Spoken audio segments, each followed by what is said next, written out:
산은 언제나 그 자리에 있었지만 무량산은 스스로를 산이라 부르지 않았다. 사람들이 그렇게 불렀을 뿐이다. 해가 중천에 떠 있음에도 산자락은 그림자 속에 잠겨 있었고 안개는 바람과 무관하게 흘렀다. 마치 산이 숨을 쉬는 것처럼. 여기서부터다. 유적, 태백문주가 말을 꺼냈다. 그의 시선은 능선 위가 아니라 그 아래 안개가 깔린 골짜기를 향하고 있었다. 지도엔 없다. 이정표도 없고 길도 없다. 박태산이 헛웃음을 흘렸다. 산은 산인데 들어가는 길이 없다고요? 있다. 유적이 짧게 말했다.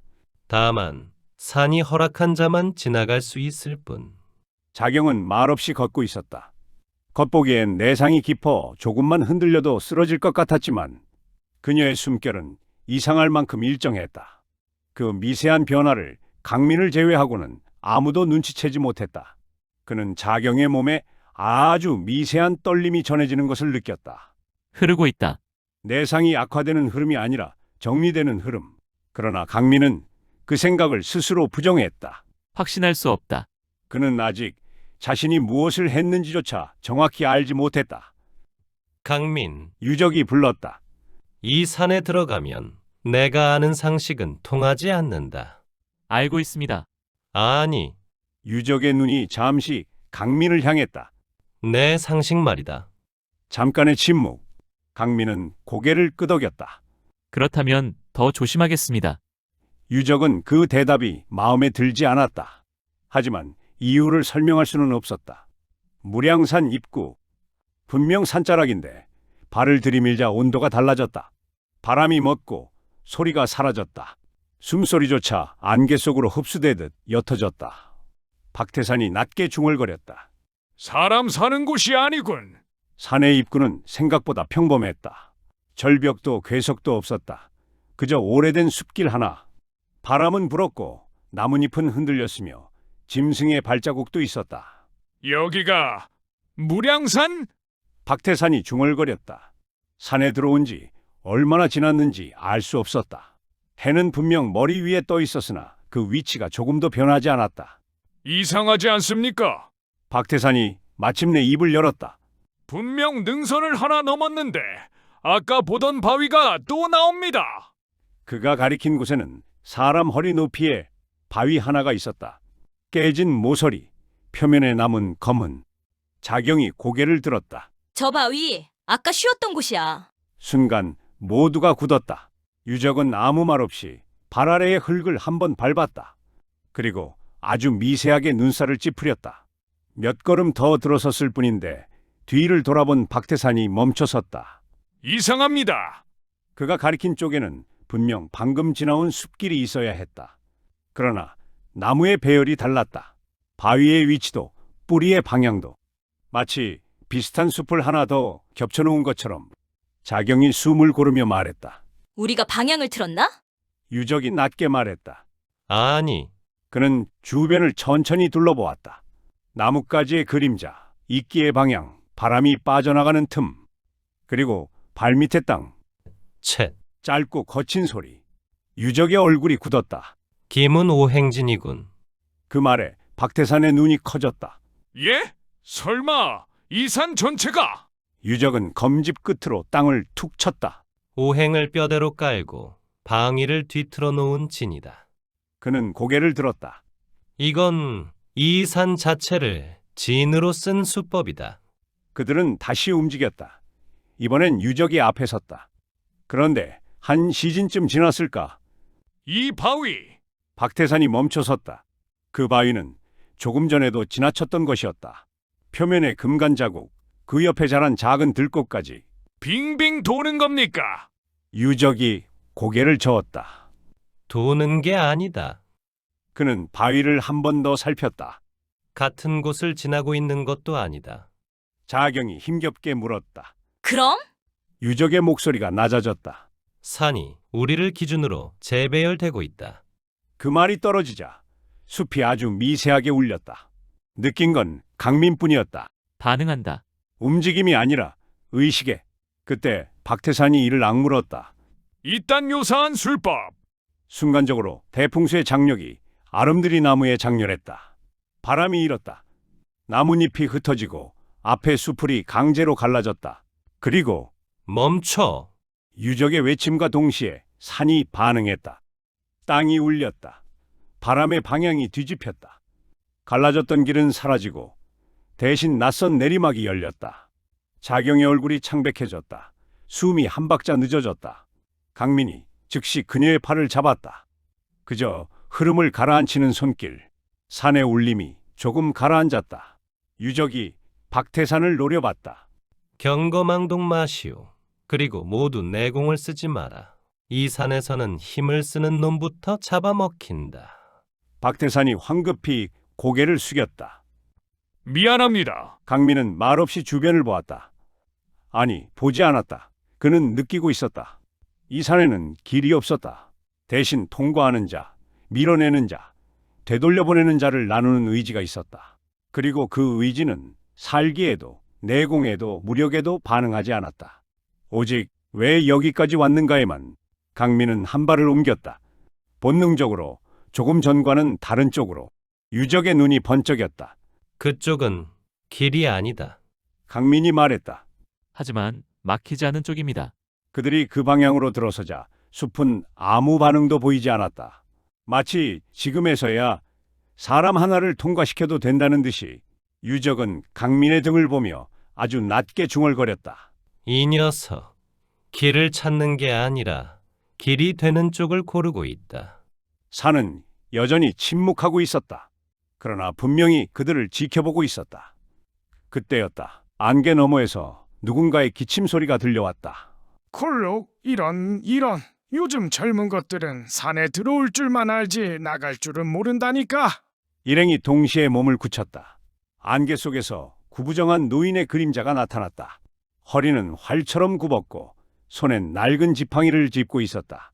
그러나 그의 발밑에는 눈에 띄는 발자국이 하나도 없었다. 길을 잃었나? 노인이 빙그레 웃으며 물었다. 아니면 찾는 게 있나? 유적은 한 박자 늦게 입을 열었다. 노인장, 이 산에 오래 사셨소? 오래라. 노인은 잠시 하늘을 올려다보더니 손가락으로 숫자를 세는 흉내를 냈다. 글쎄, 해가 몇 번 바뀌었더라. 박태산이 코웃음을 쳤다. 별난 노인이군. 그 순간 노인의 시선이 박태산을 스쳤다. 그것뿐이었다.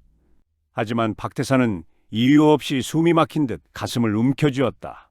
노인이 다시 웃었다. 검은 사슴을 본 적 있나?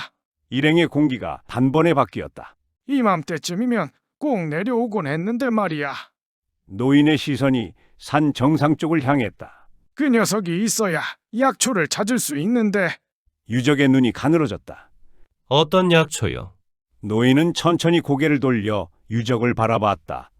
그리고 말했다. 회명초, 다른 이름으로는 서른초. 죽은 숨을 되돌리는 풀이지. 자경의 손가락이 미세하게 떨렸다. 그 순간 강민의 시선은 노인이 아니라 안개 너머 보이지 않는 무언가를 보고 있었다.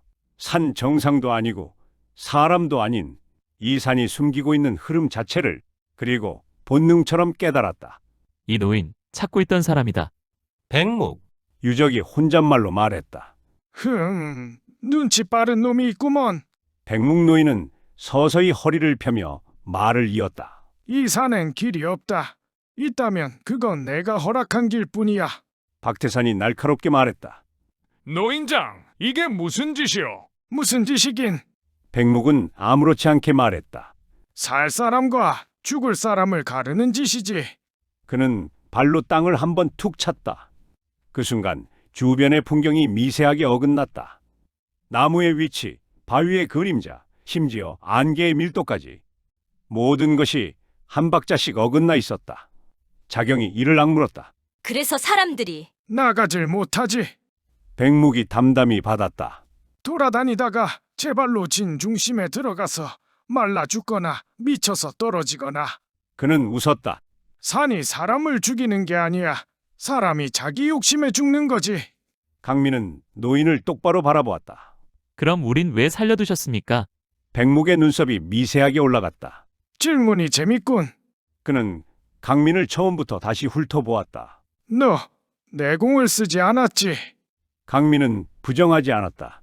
검도 뽑지 않았고 기척도 숨겼고 백묵이 고개를 끄덕였다. 산에 들어오면서 산과 싸우지 않은 놈은 오랜만이야. 박태산이 참다 못해 끼어들었다. 노인장, 우린 장난할 시간이 없소. 그래서 저 여인 지금 상태로는 오래 못 버텨요. 백묵의 시선이 자경에게로 옮겨왔다. 그리고 아주 잠깐 그의 표정이 사라졌다. 흥, 그는 고웃음을 쳤다. 약으로 붙들어 놓았군. 근데 이상해. 백묵의 시선이 자경의 손목에서 강민의 손으로 옮겨갔다. 끊어졌어야 할 맥이 어설프게 이어져 있어. 그는 중얼거렸다. 이런 건 내가 알던 세상의 수법이 아닌데. 백묵은 잠시 생각하더니 말했다. 그래, 검은 사슴을 찾는 걸 도와주면 그 여자를 살려주지. 박태산이 즉각 반발했다. 노인장, 우린 유적이 바로 잘랐다. 안 한다면? 백묵이 말을 끊었다. 이 산에서 절대 못 나간다. 그는 웃으며 덧붙였다. 내 지는 나 말고는 풀 수 없거든. 침묵. 유적이 한 발 앞으로 나섰다. 도와드리겠소. 백묵이 고개를 갸웃했다. 조건도 안 듣고 이미 들었소. 유적은 단호했다. 사람의 생명은 잃으면 두 번 다시 찾을 수 없으니까. 백묵은 그제야 제대로 웃었다. 좋아, 그럼 잘 들어라. 검은 사슴, 혈록은 산의 길잡이다. 내공을 쓰면 사라지고 사리를 품으면 그림자조차 남기지 않는다. 놈이 사라진 건 백묵의 눈이 어두워졌다. 사악한 기운을 맞닥뜨렸기 때문이지. 12야차. 그 이름을 아무도 입에 올리지 않았지만 모두가 느꼈다. 놈을 찾아라. 그리고 억지로 끌고 오지 마라. 스스로 따라오게 만들어라. 백묵은 마지막으로 말했다. 그게 안 되면 저 여자는 여기서 끝이다. 강민은 산 정상 쪽을 바라보았다. 그리고 처음으로 이 산이 사람이 아닌 무언가를 지키고 있다는 것을 분명히 느꼈다. 검은 사슴 혈록, 길을 아는 존재, 그리고 이진을 넘어설 수 있는 유일한 열쇠. 백묵의 말이 끝나자 산의 공기가 한번 가볍게 뒤틀렸다. 눈에 보이지 않는 변화였다. 그러나 느껴졌다. 마치 산이 좋다, 그럼 해보라는 거지 라고 말한 것처럼. 놈은 발자국을 남기지 않는다. 백묵이 지팡이로 바닥을 툭툭 두드리며 말했다. 다만 지나간 자리는 남긴다. 그걸 못 보는 놈은 그냥 돌아다니다 죽는 거고. 박태산이 인상을 찌푸렸다. 사슴인데 발자국이 없다니 그게 말이 됩니까? 짐승이면 말이 안 되지. 백묵은 힐끗 그를 보며 말했다. 하지만 혈록은 짐승이 아니다. 산이 길을 낼 때 빌려 쓰는 존재지. 그는 고개를 끄덕이며 덧붙였다. 그러니 찾지 말고 어디를 비워두고 갔는지를 봐라. 그들은 다시 움직였다. 이번엔 유적이 앞에 서지 않았다. 강민도 박태산도 아닌 산이 먼저 움직이게 두는 방식이었다. 한참을 걸었을 때였다. 여기! 자경이 멈춰섰다. 그녀의 시선은 숲바닥을 향하고 있었다. 이상했다. 주변은 낙엽으로 가득했는데 딱 한 줄기 사람 한 명이 지나갈 수 있을 만큼의 폭으로 낙엽이 쌓이지 않은 구간이 있었다. 밟힌 흔적도 아니고 쓸린 흔적도 아니었다. 마치 낙엽이 그곳을 피해서 내려앉은 것처럼. 박태산이 숨을 삼켰다. 저기 아무것도 없는데요. 유적이 낮게 말했다. 그래서 흔적이다. 그는 주변의 나무를 살폈다. 가장자리의 이끼는 그대로인데 그 빈 길을 따라선 이끼가 아주 미세하게 방향을 틀고 있었다. 바람이 아니라 무언가가 지나간 방향으로. 백묵이 웃음을 흘렸다. 봤군. 그게 혈록의 길이다. 그 순간 박태산의 발밑에서 작은 돌 하나가 굴러떨어졌다. 별것 아닌 소리. 그러나 산이 반응했다. 안개가 갑자기 짙어졌고 방금 보이던 빈 길이 흐릿해졌다. 자경의 숨이 흔들렸다. 강민이 즉시 한 손을 뻗었다. 내공도 아니고 기운도 아니었다. 그저 흐름을 따라 놓는 손. 안개가 다시 제자리를 찾았다. 백묵의 눈이 번뜩였다. 호, 그는 강민을 힐끗 보며 중얼거렸다. 이상하네. 산이 널 싫어하지 않아. 강민은 아무 대답도 하지 않았다. 그저 다시 한 발 옮겼다. 빈 길이 그의 발 아래에서 조금 더 또렷해졌다. 유적이 그 장면을 보고 속으로 확신했다. 이 녀석은 길을 찾는 게 아니다. 길이 거부하지 않는 쪽을 고른다. 그런데 갑자기 숲 저편에서 둔탁한 소리가 들렸다. 쿵! 돌이 떨어진 소리였다. 그 다음 살기. 아주 미세하지만 분명히 사악한 결. 백묵의 표정이 단번에 굳었다. 왔었군. 지금입니까? 박태산이 이를 악물었다. 아니, 백묵이 고개를 저었다. 놈은 이미 지나갔다. 그리고 혈록을 겁먹게 만들었다. 자경의 눈이 가늘어졌다. 12야차. 백묵은 대답하지 않았다. 대신 지팡이로 땅을 한 번 더 짚었다. 잘 들어라. 그의 목소리가 낮아졌다. 혈록은 다시 나타나지 않을 수도 있다. 하지만 그는 강민을 바라봤다. 산이 널 통과시킨 이상 놈은 한 번은 반드시 너희를 시험한다. 그 말이 끝나자 멀리서 아주 희미하게 뿌리 나뭇가지를 스치는 소리가 났다. 모두가 숨을 멈췄다. 보이지 않았다. 그러나 느껴졌다. 이 산 어딘가에서 검은 사슴 혈록이 그들을 보고 있다는 것을. 숲이 조용해졌다.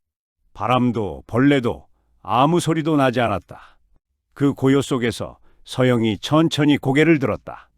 소년의 손가락이 아무것도 없는 숲의 틈을 향하고 있었다. 거기 누가 있어? 박태산이 즉각 앞으로 나서려다 유적이 손을 들어 막았다. 기다려. 서영은 겁먹지 않았다. 오히려 마치 예전부터 알고 있던 무언가를 다시 보는 눈이었다. 그 순간 숲의 그림자가 아주 미세하게 흔들렸다. 검은색, 완전한 형체는 아니었지만 빛을 삼키는 듯한 윤곽이 나무 사이로 스치듯 드러났다. 뿔, 길고 부드러운 곡선, 그리고 황금빛도 붉은빛도 아닌 짙은 회흑색의 눈동자 하나. 서영과 그 눈이 마주쳤다. 혈록은 다가오지 않았다. 그러나 서영 쪽으로만 공기가 한 겹 얇아졌다. 다른 이들은 느끼지 못했지만 서영은 알았다. 배고파? 조심스럽게 물었다. 그 순간 숲의 바닥에 깔린 낙엽 하나가 천천히 뒤집혔다. 대답이었다. 박태산이 낮게 숨을 들이켰다. 저게 반응을. 쉿! 백묵이 그를 노려봤다. 지금 끼어들면 놈은 다신 안 나타난다. 서영은 한 발 내딛었다. 아주 천천히, 욕심도 계산도 없이. 우리는 아프신 분을 살리러 왔어. 서영은 뒤로 돌아 자경을 가리켰다. 그 누나 자꾸 숨이 아파. 혈록의 눈이 자경 쪽으로 잠시 움직였다. 그 찰나 공기가 무거워졌다. 자경의 안쪽, 아주 깊은 곳에서 미세한 파문이 일었다. 강민의 손이 아주 작게 움직였다. 보이지 않게 그 파문을 덮었다. 혈록의 시선이 잠깐 강민을 스쳤다. 그때였다. 박태산이 참지 못하고 말했다. 사슴님이든 뭐든 우리가 원하는 건 그 약초입니다. 필요한 만큼만. 순간 숲이 반발짝 물러났다. 진짜로 공간이 한 겹 접히며 혈록의 형체가 흐릿해졌다. 백묵이 이를 악물었다. 멍청한 놈. 유적의 목소리가 낮게 깔렸다. 욕심이다. 이게 욕심입니까? 박태산이 억울하다는 듯 외쳤다.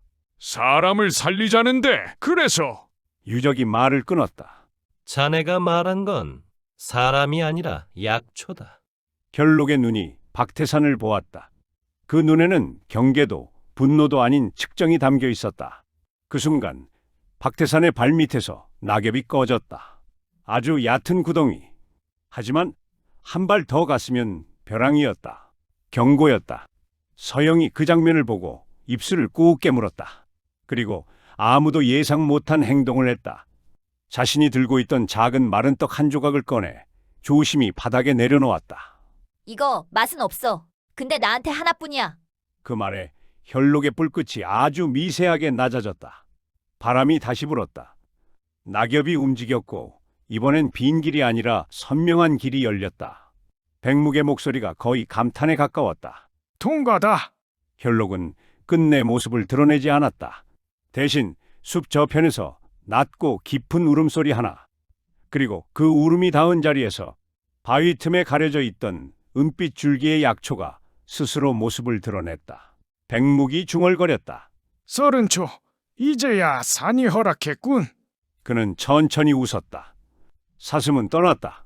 그러나 떠나기 전 한 번 더 혈록의 시선이 강민에게 닿았다. 아주 짧게, 마치 무슨 말을 하듯 강민은 아무 반응도 하지 않았다. 그저 서영의 머리를 조용히 쓰다듬었다. 유적은 확신했다. 이 아이가 길을 열었고 이 녀석은 길을 망치지 않았다. 산이 다시 숨을 쉬었다.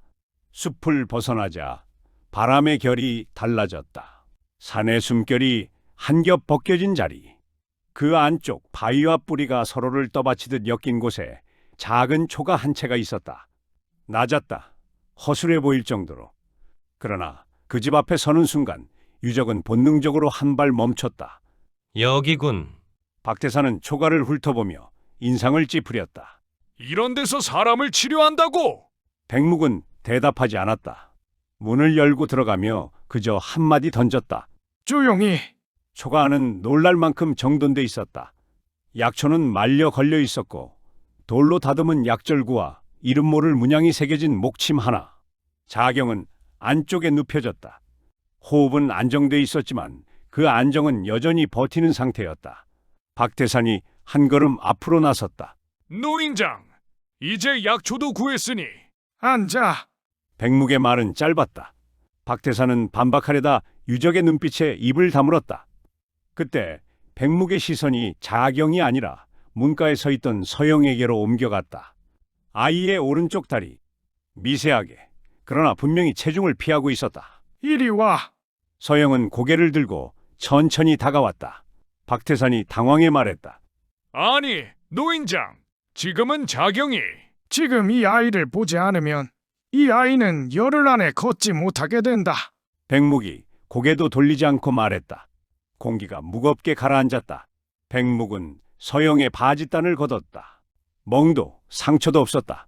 그러나 그의 손가락이 아이의 종아리 안쪽을 눌렀을 때 서영의 호흡이 아주 잠깐 끊겼다. 아프냐? 조금. 백묵의 눈이 가늘어졌다. 손끝으로 기의 흔적을 더듬었다. 독장은 아니군. 그가 중얼거렸다. 이건 사람을 죽이기 위한 수법이 아니다. 박태산이 물었다. 그럼 뭡니까? 망가뜨리는 수법이지. 백묵의 목소리가 낮아졌다. 사악한 내공의 치력으로 금맥을 조금씩 끊어내는 방식이다. 그는 손을 떼며 말했다. 아이를 살려두고 평생 절개 만들려는 놈의 장난. 강민의 눈이 순간 차갑게 가라앉았다. 백묵은 약절구로 향했다. 30초의 끝부분, 이름 모를 검은 뿌리, 그리고 마른 잎 몇 장. 갈아 넣는 손놀림이 지극히 단순했지만 망설임이 없었다. 이 약을 바르면 금맥이 더 끊어지는 건 멈춘다. 완치는요? 박태산이 물었다. 백묵은 고개를 저었다. 약으로는 여기까지다. 그는 서영을 보았다. 하지만 이 아이는 된다. 서영이 고개를 들었다. 제가요? 그래. 백묵은 아이 앞에 앉았다. 그리고 아무 예고 없이 낡은 죽간 하나를 꺼냈다. 유적의 눈이 순간 크게 떠졌다. 백묵은 대수롭지 않게 말했다.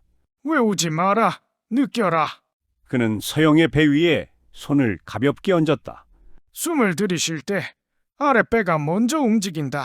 내쉴 때는 발끝까지 내려보낸다. 서영은 이해하지 못했지만 따라했다. 그리고 아주 미세하게 아이의 다리에서 굳어있던 기가 풀렸다. 백묵은 말했다. 엿새면 절지 않는다. 완전히 낫고 싶으면요? 서영이 물었다. 백묵은 아이를 똑바로 보며 말했다.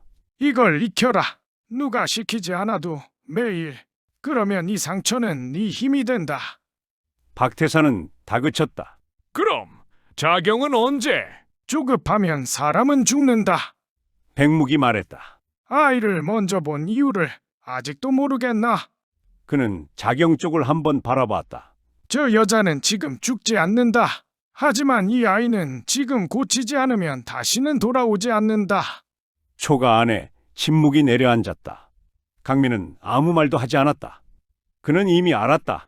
이 노인은 치료하는 자가 아니라 가려내는 자라는 걸. 그리고 이제 자경의 차례가 오고 있다는 것도. 초가 안은 조용했다. 불은 피워져 있었지만 따뜻함보다는 약초의 쓴내가 먼저 느껴졌다. 천장에는 말려있는 풀들이 빼곡했고 바람이 스칠 때마다 사각거렸다. 자경은 얇은 요 위에 누워 있었다. 숨은 고르고 얼굴빛도 나쁘지 않았다. 박태산이 그 모습을 보고도 안도하지 못한 채 입을 열었다. 노인장, 지금이요. 백묵은 대답하지 않았다. 약탕기 옆에서 천천히 물의 온도를 살피고 있었다. 지금 손을 쓰지 않으면 지금 손을 대면 죽는다. 방 안의 공기가 순간 멎었다. 박태산의 눈이 커졌다. 뭐라고요? 못 고친다는 게 아니다. 고치면 망친다. 유적이 한 걸음 앞으로 나섰다. 설명해 보시오. 백묵은 약탕기에서 시선을 떼지 않은 채 말했다. 보통 내상이란 건 말이지. 부서진 걸 잇는 거다. 그는 손으로 허공에 선을 그었다. 끊어진 맥을 잇고 상한 장부를 살리고 흐름을 되돌린다. 잠시 멈췄다가 고개를 들었다. 하지만 저 여인은 아니다. 박태산이 열을 올렸다. 그럼 뭡니까? 재배열이다. 짧고 단정한 말. 자경의 손가락이 아주 미세하게 떨렸다. 죽으러 가던 흐름이 있었다. 이미 한번 선을 넘었어야 했다. 유적의 눈빛이 달라졌다. 그런데 멈췄다? 아니, 멈춘 게 아니다. 백묵의 시선이 자경을 향했다. 다시 짜이고 있다. 방 안이 조용해졌다. 노인장, 그게 도대체 무슨 말이오? 백묵은 고개를 저었다. 내가 아는 의술의 범주가 아니다. 약도, 침도, 내공도 아니다. 그는 천천히 말을 이었다. 내가 손을 대면 지금 이 흐름을 끊게 된다. 그럼 저 여인은 말을 끝내지 않았다. 그럴 필요가 없었다. 그럼 그냥 두라는 겁니까? 지금은 기다려야 돼. 단호했다. 기다리다 죽으면요. 백묵의 눈이 처음으로 박태산을 똑바로 마주했다. 기다리지 않으면 확실히 죽는다. 침묵. 유적이 낮게 물었다. 언제까지? 이 재배열이 끝날 때까지. 끝난다는 걸 어떻게 합니까? 백묵은 잠시 생각했다. 그리고 말했다. 그땐 내가 필요 없어질 거다. 자경이 힘겹게 웃었다. 좋은 소식이군요. 백묵은 그녀를 바라봤다. 웃을 일은 아니다. 이건 기회이자 시험이다. 시험이라면 받겠습니다. 박태산이 고개를 돌렸다. 말도 안 됩니다. 사람 목숨을 두고 사람 목숨은 원래 시험 위에 놓여 있다. 그는 불길을 줄이며 말했다. 지금은 서두르지 마라. 살아있는 흐름을 믿어라. 불이 조용히 타들어갔다. 자경의 호흡은 흔들리지 않았고 방 안에는 더 이상 말이 없었다. 무량산의 밤이 아무 말 없이 깊어지고 있었다. 자경은 눕지 않았다. 백묵이 몇 번이나 말렸지만 그녀는 끝내 벽에 등을 기대고 앉아 있었다. 숨을 고를 때마다 장부 깊은 곳에서 미세한 통증이 지나갔지만 그녀는 신음 한 번 내지 않았다. 아프면 눕는 게 이치다. 무사는 버틸 수 있을 때까지 버팁니다. 백묵은 코웃음을 쳤다. 허울 좋은 말이다. 그래도 지키지 못한 것들이 많습니다. 백묵의 손이 잠시 멈췄다. 지키지 못했다. 주군을, 그리고 백성을, 저 아이의 어머니도. 그녀의 목소리는 담담했지만 그 안에는 지울 수 없는 자책이 묻어 있었다. 박태산이 고개를 떨궜다. 유적은 아무 말도 하지 않았다. 백묵은 한참 그녀를 바라보다가 물었다. 그래서 아직도 칼을 쥐고 있나? 자경은 자신의 손을 내려다보았다. 굳게 쥔 검자루. 놓으면 무너질 것 같아서요. 쓸데없는 고집이다. 그러나 그의 목소리는 처음과 달리 조금 누그러져 있었다. 내가 여기 있는 이유는 아직 끝내지 않았기 때문이다. 살아있는 한 지키지 못한 건 다시 지킬 수 있다. 그는 그녀를 똑바로 바라보았다. 그 마음가짐 나는 높이 산다. 며칠이 흘렀다. 자경의 내상은 나빠지지 않았고 좋아졌다고 말할 수도 없었다. 다만 흐름이 달라지고 있었다.